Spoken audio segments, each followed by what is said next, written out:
మీ నలుగురు తప్పితే టీఆర్ఎస్ పార్టీలో బీఆర్ఎస్ పార్టీలో ఎవడు అసలు బయట ముఖం తెలిసినోండే ఉండని రైతురి ఉన్నోళ్ళను మొత్తం ఎల్లగొడితిరి.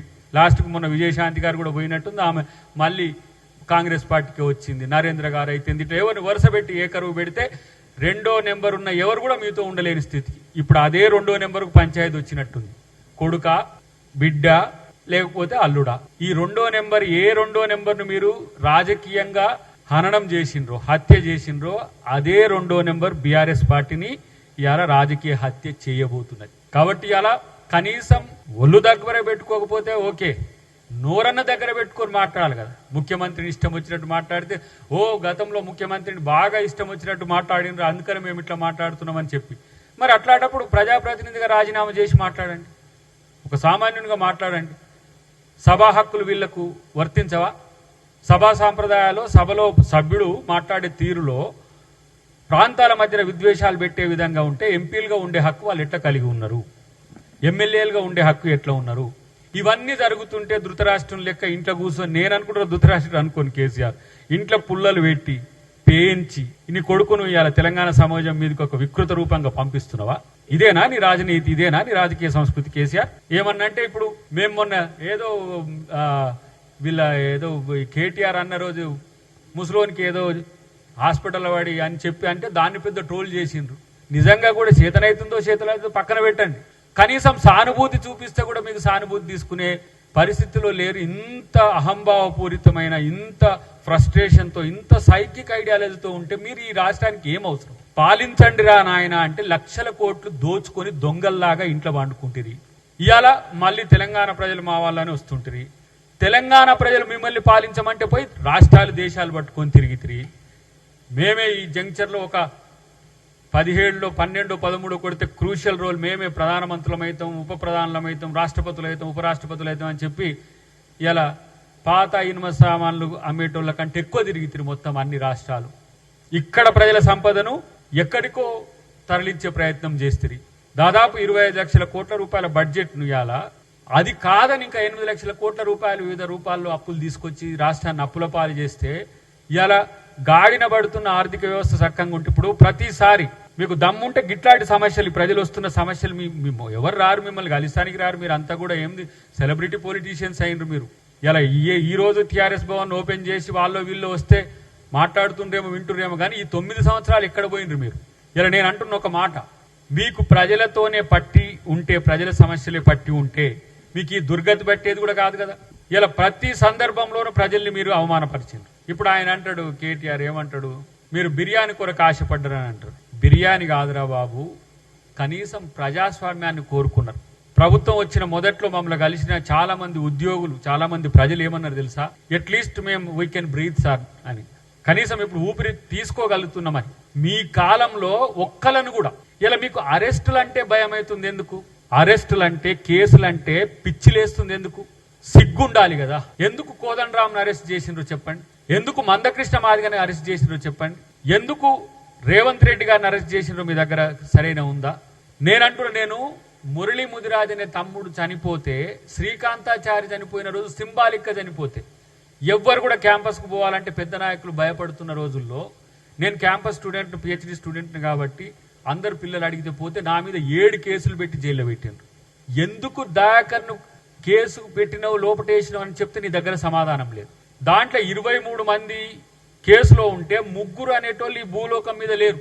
వాళ్ళనంటే వాళ్ళు వచ్చే వరకు కేసు పరిష్కారం కాదు. ఇప్పుడు 6 సంవత్సరాలు అవుతుంది ఆ కేసు. ఇంత దొంగ బుద్ధి, ఇంత లంగ బుద్ధి, మిమ్మల్ని ప్రశ్నిస్తే, విమర్శిస్తే, మీ గురించి మాట్లాడితే మాకు చిప్పకూడు తినిపించిరి. మీరు చిప్పకూడు తినొద్దా? ఇన్ని లక్షల కోట్లు దోచుకున్న దొంగలు మీరు బాజాబ్తో బయట తిరుగుకుంటే ఇష్టం వచ్చినట్టు మాట్లాడుతుంటే మిమ్మల్ని తెలంగాణ సమాజం ఎందుకు సహించాలి? కనీస ఇంగితం లేని దరిద్రులు మీరు. కనీస ఇంగితం. కోదండరామ్ను అరెస్ట్ చేసిన తీరు ఈ సభ్య సమాజానికి అంత తెలుసు. అద్దంకి దయాకర్ని అరెస్ట్ చేసిన తీరు తెలుసో లేదో కానీ మమ్మల్ని అయితే దేశద్రోహులు లెక్క కింద జడ్జి కాడ కింద కూర్చోబెట్టి వాళ్ళు చాలా ప్రమాదకరమని.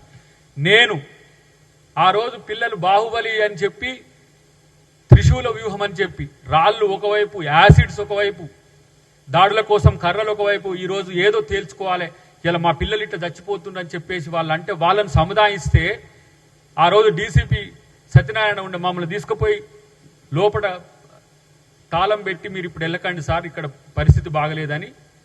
అదంతా ఆపరేషన్ అయిపోయినాక మమ్మల్ని బయటికి తీసుకొచ్చిన తర్వాత బయటికి వెళ్ళినాక ఉన్నాడా దయాకర్ ఉన్నాడా?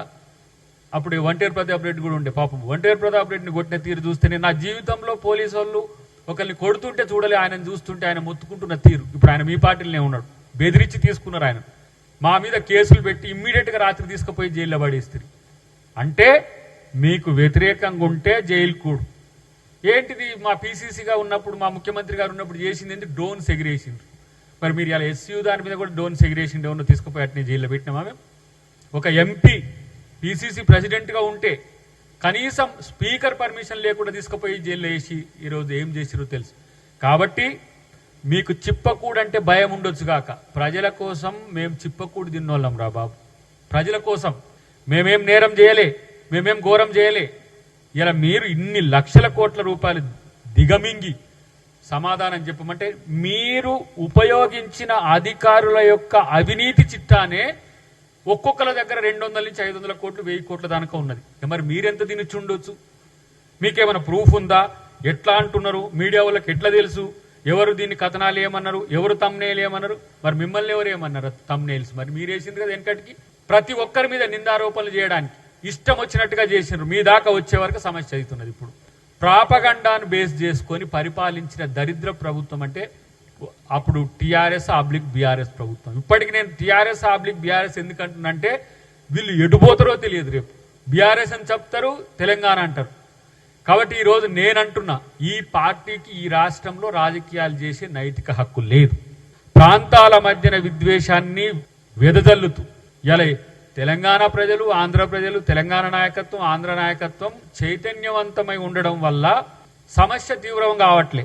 వీళ్ళు రెచ్చగొట్టుడు గతంలో చూసిండ్రు. ఆ రోజుల్లో కూడా జేఏసీలో మేము ఉన్నప్పుడు ఈయన చేసిన జాగో బాగో స్టేట్మెంట్లకు, ఈయన రెచ్చగొట్టిన ఆంధ్ర రాజకీయ నాయకుల మీద చేసిన పెత్తందారి రాజకీయాలకు మేమందరం కూడా సబటైజ్ చేసేది, దాన్ని ప్యాసిఫై చేసేది మేము, కోదండరామ్ గారు కానీ మేము జేఏసీలో ఉన్నప్పుడు.